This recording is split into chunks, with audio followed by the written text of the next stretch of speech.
Hello students, मैं अनुभव Tiwari AIIMS digital classes में आप सभी लोगों का बहुत बहुत हार्दिक स्वागत और अभिनंदन करता हूं। आज हम लोग कैश बुक के ऊपर डिस्कशन करेंगे।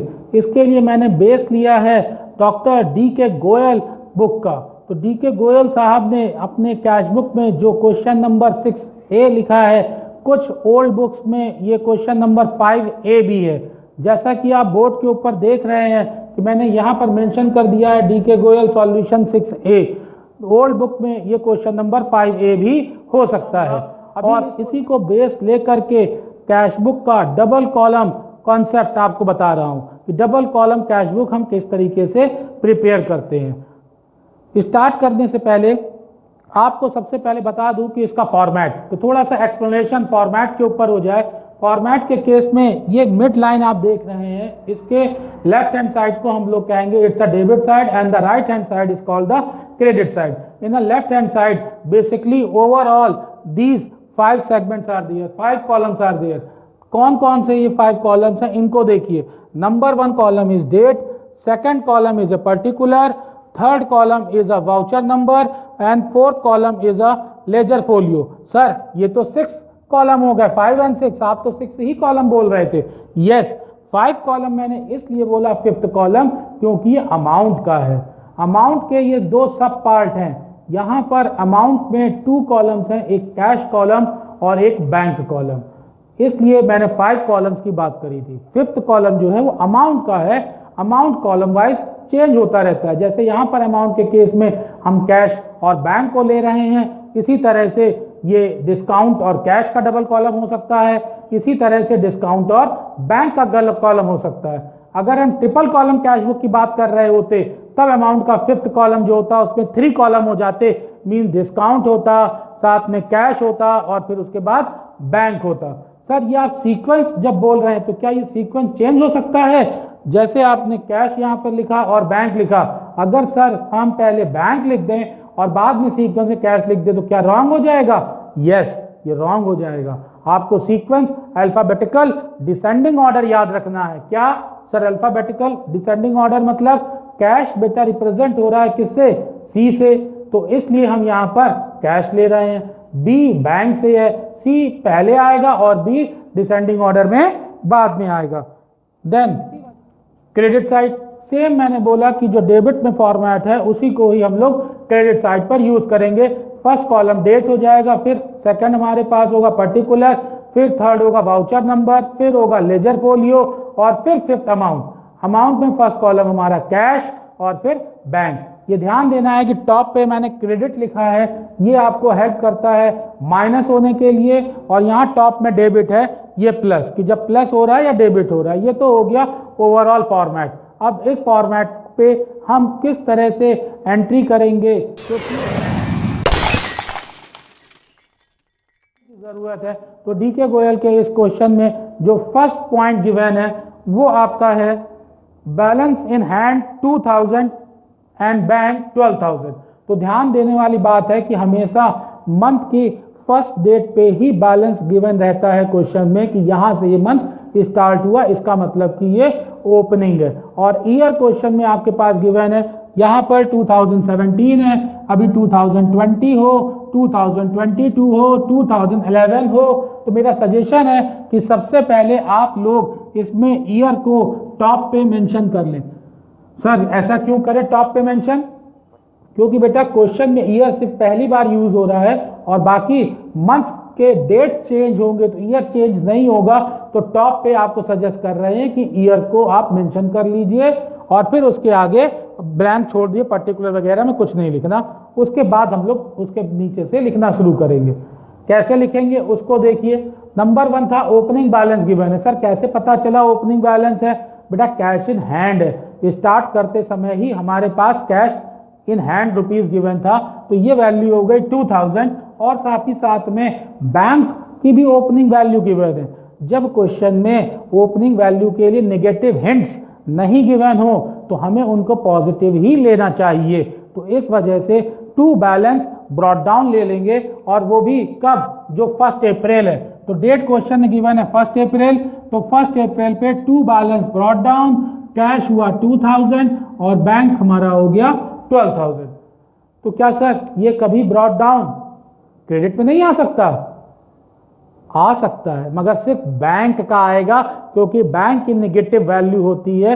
In that condition bank overdraft. तो अगर क्वेश्चन में बैंक से रिगार्डिंग कोई इंफॉर्मेशन नहीं गिवन है तब हम उसको पॉजिटिव ही लेते हैं, मगर अगर ओवरड्राफ्ट लिखा होता है in that condition this brought down shown on credit side on 1 April by balance brought down.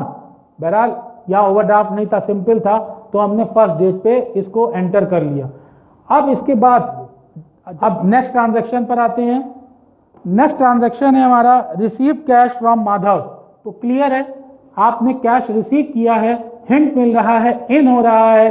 तो इन होते समय उधर तो आउट होना है, तो इन हो रहा है बिजनेस में, हम यहाँ एंट्री करेंगे।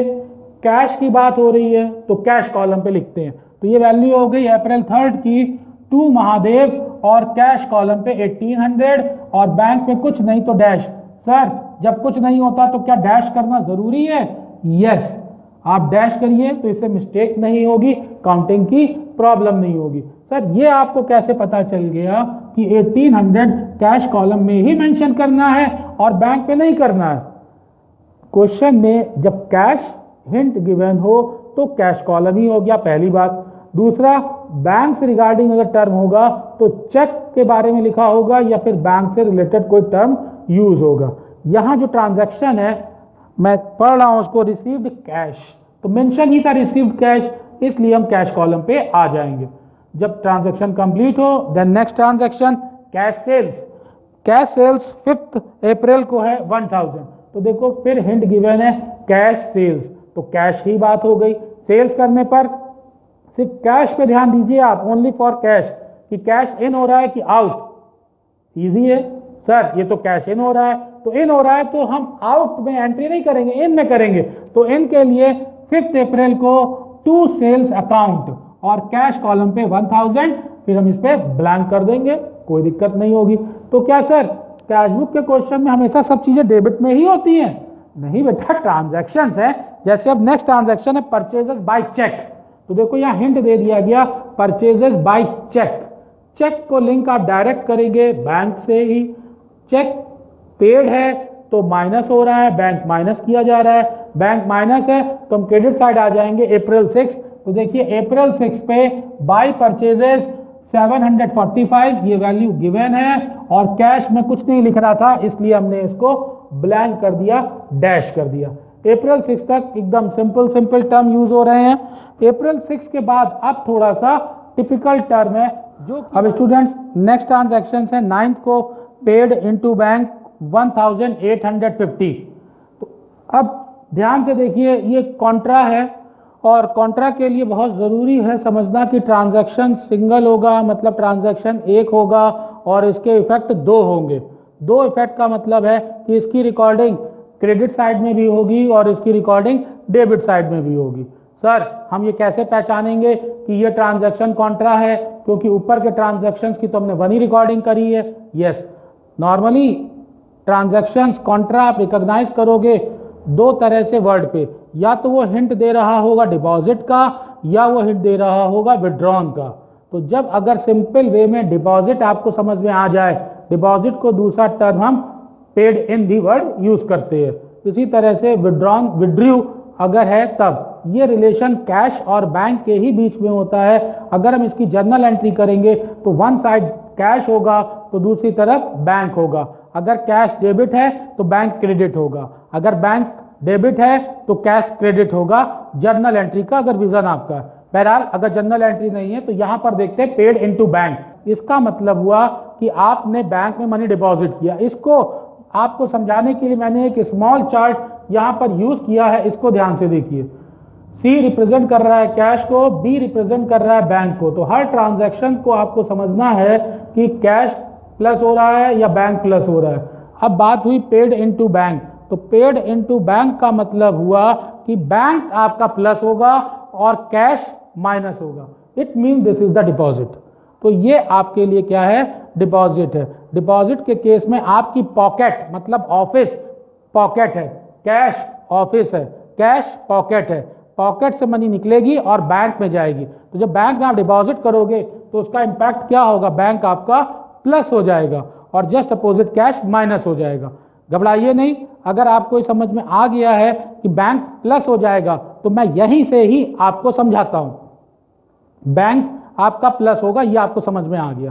तो अभी मैंने स्टार्टिंग में बताया था कि इधर से हम माइनस करते हैं, इधर से हम प्लस करते हैं। तो इस ट्रांजैक्शन में जब पेड इनटू बैंक 1850 रुपीस की बात हो रही है तो इसका मतलब है कि बैंक आपका प्लस हो रहा है। तो जब बैंक प्लस हो रहा है तो ये क्लियर है कि अब हमें डेबिट में एंट्री करनी है। तो जब हम डेबिट में एंट्री करेंगे तो अमाउंट 1850 हमको लिखना है। 1850 दो बातें हैं कि हम कैश कॉलम में लिखें या बैंक कॉलम में लिखें। समझिए आराम से, डेबिट साइड से प्लस होता है, बैंक कॉलम प्लस हो रहा है। तो जब बैंक कॉलम प्लस हो रहा है तो प्लस के लिए तो हम आ गए, तो हम लिखेंगे कहाँ, कैश में या बैंक में। फिर मैं रिपीट कर रहा हूँ, बैंक प्लस हो रहा है तो बेटा इसलिए हम बैंक कॉलम में इसको मेंशन कर देंगे। तो बैंक कॉलम में 1850। तो सर क्या कैश में कुछ नहीं लिखेंगे? लिखेंगे, मगर डेबिट पे नहीं लिखेंगे क्योंकि डेबिट प्लस का है और कैश देखिए आपका माइनस हो रहा है। आते हैं अभी उसके ऊपर। देन कैश में आप डैश करोगे।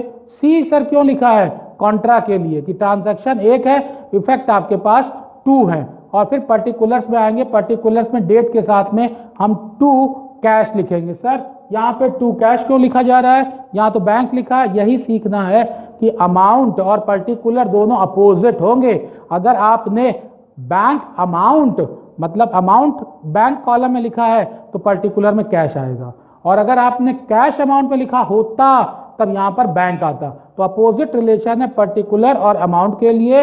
अगर आप अमाउंट के कॉलम को बैंक लेते हैं तो पर्टिकुलर में कैश होगा। बहरहाल ये डेट हो गई इसकी 9 अप्रैल। 9 अप्रैल को मैंने ब्लू इंक से लिखा है समझाने के लिए। तो ये देखिए ब्लू इंक डिपॉजिट है। तो यहाँ पर जहाँ जहाँ कॉन्ट्रा आपको सॉल्यूशन में मिलेगा वो सब ब्लू इंक से है, और रेड इंक से विड्रॉन है। इसका मतलब है कि बैंक से मनी निकाली और बिजनेस में आई। मीन्स यस, बैंक माइनस और बिजनेस ऑफिस मतलब प्लस, वो रेड इंक से है। बहरहाल अभी हाफ पोर्शन हुआ था कि हमने बैंक में इसको रिकॉर्ड कर लिया डिपॉजिट को।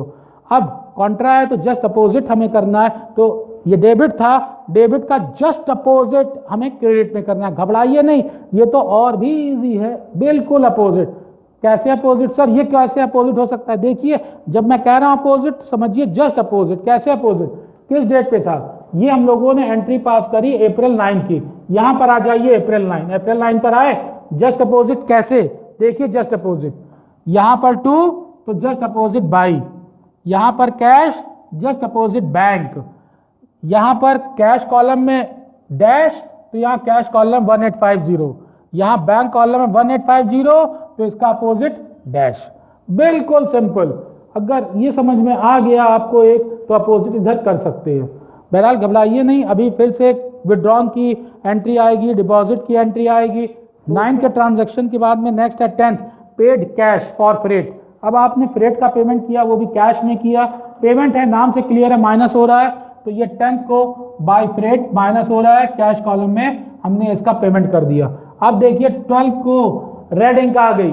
रेड इंक मैंने यूज किया था विड्रॉन के लिए, और यहां पर बताया था कि विड्रॉन के केस में कैश प्लस होता है और बैंक हमारा माइनस होता है। तो 12th में ट्रांजैक्शन है, Drew from bank for office use 600 हमने बैंक से विड्रॉन कर लिया। तो जब बैंक से 600 विड्रॉन किया, इसका मतलब है कि बैंक माइनस हो गया। बैंक अगर माइनस है तो माइनस के लिए हम लोग यस क्रेडिट में जाते हैं, सीधे क्रेडिट में जाएंगे। क्रेडिट में गए, माइनस होना है 600, बैंक माइनस हो रहा है तो सिंपल बैंक के कॉलम में लिख दिया, और जब बैंक में लिखा तो कैश डैश हो जाएगा। सर सी कॉन्ट्रा एंट्री है इसलिए सी मेंशन करेंगे। फिर मैंने अभी आपको रूल बताया था कि अगर आप बैंक कॉलम में लिखते हो तो अपोजिट कैश आपको यूज करना पड़ेगा। यहां पर अगर आप बैंक लिख दोगे तो रॉन्ग हो जाएगा, क्योंकि बैंक अमाउंट कॉलम है तो पर्टिकुलर में अपोजिट कैश लिखना है। बाई कैश और डेट हो गई 12। ये कॉन्ट्रा का 50% पोर्शन हो गया। जैसे बताया था कि कॉन्ट्रा का डबल होगा, एक ट्रांजैक्शन 2 इफेक्ट, तो दूसरा इफेक्ट हमें डेबिट में देना होगा। डेबिट में घबराइए नहीं, ये अगर क्लियर है जस्ट अपोजिट, ठीक इसका उल्टा। अपोजिट कैसे, देखिए 12 को था, हम 12 के ऊपर आ गए। यहाँ पर बाई है तो यहाँ पर क्या लिखा मैंने 2 लिखा। यहाँ पर क्या है, कैश है, तो कैश का अपोजिट क्या हो गया, बैंक अकाउंट हो गया। यहाँ पर देखिए कैश कॉलम में कुछ नहीं था, ब्लैंक था, डैश था, तो यहाँ कैश कॉलम में जस्ट अपोजिट वैल्यू लिख देंगे। यहाँ पर बैंक के अमाउंट में अमाउंट लिखा था, तो यहाँ पर इसको ब्लैंक कर देंगे, देखिए ब्लैंक। तो कॉन्ट्रा जस्ट अपोजिट है, बाई का अपोजिट टू, कैश का opposite bank, cash column dash था तो कैश में वैल्यू 600, बैंक में वहां वैल्यू लिखी थी 600 तो यहाँ बैंक में डैश। ये कॉन्ट्रा है, इसको जरूर समझिएगा। जो ये चार्ट मैंने आपके लिए बनाया है, दिस चार्ट, ये चार्ट आपके लिए बेटा बहुत ही हेल्पफुल है डिपॉजिट और विड्रॉन के लिए। तो विड्रॉन के लिए सारी एंट्रीज जो है वो रेड से है और डिपॉजिट के लिए ये एंट्री आपकी ब्लू से है। हम लोगों ने अभी कवर कर लिया 12। तो स्टूडेंट, इस ट्रांजैक्शन को कंप्लीट करते हुए मैं इस वीडियो को यहाँ पर स्टॉप कर रहा हूँ और इसके आगे के ट्रांजैक्शन के सॉल्यूशन को देखने के लिए और समझने के लिए आपको नेक्स्ट वीडियो के ऊपर आना, क्योंकि कई बार मेरे पास कंप्लेंट आती है कि सर आपके वीडियोस बहुत ही ज्यादा लेंथी होते हैं। तो इस वजह से मैंने उनको स्मॉल स्मॉल पार्ट से बनाया है। माफी चाहता हूँ कि अब आपको अगले वीडियो के लिए कष्ट हो रहा है।